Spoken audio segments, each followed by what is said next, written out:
검찰이 12년을 구형했습니다.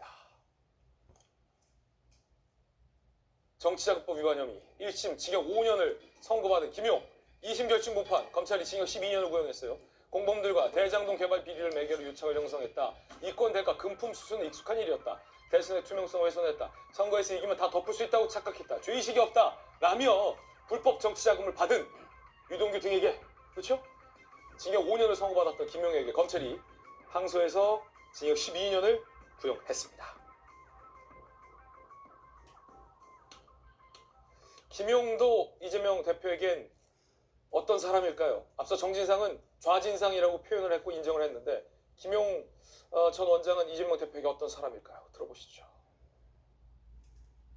김용 대변인, 전 대변인은 사실 지역에서 무슨 뭐 조합 활동을 하고 있는데 제가 이 자출을 했다고 하면 정확하게 맞을 겁니다. 저하고 이제 시정을 이제 같이 했죠. 같이 했는데 제가 딱 한마디만 말씀을 드리면 뭐 정말로 유용한 사람이다. 쓸 데가 많다. 제가 계속 좀 써먹으려고 그랬는데 좀 딴 데 한번 써보겠다고 그래서 제가 할 수 없이 나와줬습니다만 제 본심과 같은 사람이어서 아주 유용한 제목이다라는 말씀을 제가 드리겠습니다.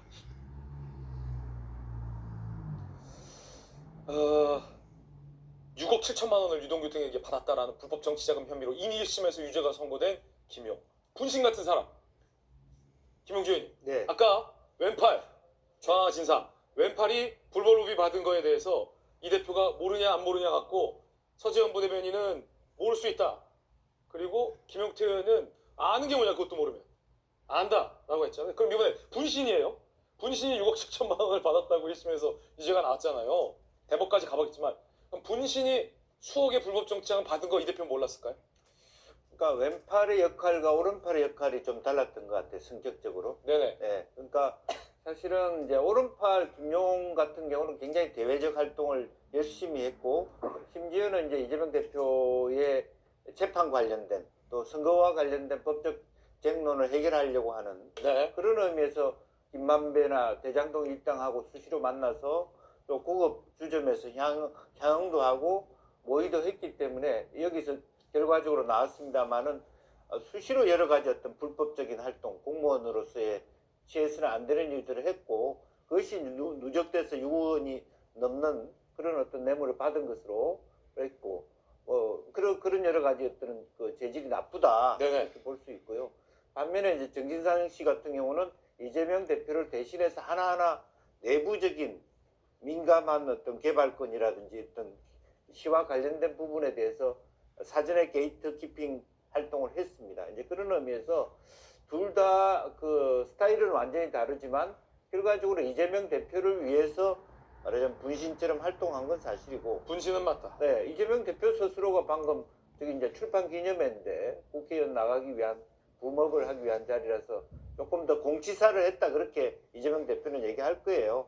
좀 오버해서 얘기한 부분이 있다라고 얘기했습니다만 어쨌든 그런 형편에서 자기가 할 수 없는 부분, 그 네트워킹이라든지 또 여러 가지 다양한 활동들을 해왔기 때문에 결과적으로 저 부분에 있어서도 이재명 대표가 쉽게 이렇게 몰랐다라고 얘기하기는 어렵지 않겠나 그렇게 보여집니다. 그렇군요. 서재원 그 부대변인 물론 이 김용 원장 같은 경우는 아직 이제 2심인데 1심 판결에 따르면 불법 정치자금을 받았다는 거잖아요. 본인은 부인하고 있지만 이 대표 분신이 돈 받는 거 몰랐습니까? 저는 잘 모르겠습니다. 그 사실은 모르는데 이게 아쉬움이 있어요. 사실은 이게 그 지금 경남에 명태균이 있지 않습니까? 호남에 명태균이 있으면 김용 이분은 구형 12년 이상을 해야 됩니다.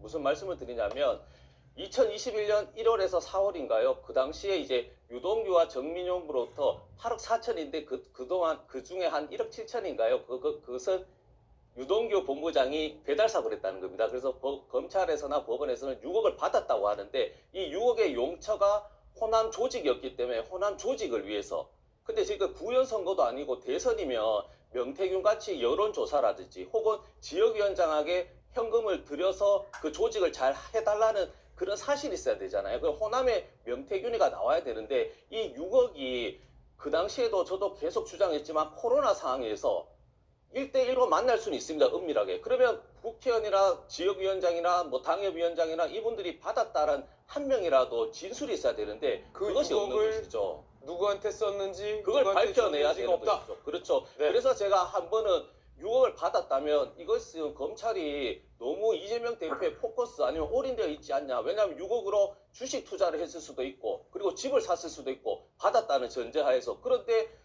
대선 자금으로 썼다라는 것을 못 박아버리니까 이것을 밝혀내라는 것은 검찰 측에 요구한 것이죠. 저도. 네. 근데 이제 6억을 받으면 현금으로 받잖아요. 정치권에서는 부정한 돈, 더러운 돈을 받을 때는 다 현금으로 받습니다. 그 현금으로 6억을 받았는데 말씀하신 것처럼 주식을 투자했거나 집을 살 수가 있겠습니까? 그건 다 기록에 남는 건데. 그러니까 아까 이제 두 가지 경우죠. 이재명 대표한테 말하지 않고, 그러니까 게이트키퍼 문지기 역할을 하기 때문에, 그다음에 최측근이기 때문에 자기가 모시는 죽은, 평생 죽은 이재명을 지키기 위해서 자기가 모든 덤터기를 쓰겠다 생각하면서 자기 전에서 이야기하고 있는 상황이잖아요. 똑같습니다. 이화영 부지사나 정진상이나 김용이 똑같아요. 이제 그런 상황인데 그 현금 6억을 그러면 이재명 대표한테 보고하지 않고 자기가 알아서 썼을 가능성이 있어요. 그렇게 할 수 있습니다. 그것도 그러나 이제 서재원 부위원장이 말한 것처럼 그걸 이렇게 당시 대선 후보 경선 과정에서 호남에다가 돈을 안 쓰고 집을 사거나 주식을 했을 일은 없습니다. 그 6억을 집에다 숨겨놨겠습니까? 분명히 저는 현금을 살포할 수 있는 충분한 당시에 대선 후보 경선 과정에서 썼을 내용이 있다고 보고요. 그걸 근데 밝혀내기가 어려워요. 현금을 주고받을 때 은밀하게 둘이 주고받는 걸 어떻게 검찰이 그걸 증거자를 찾아서 본인이 진술하지 않는 이상.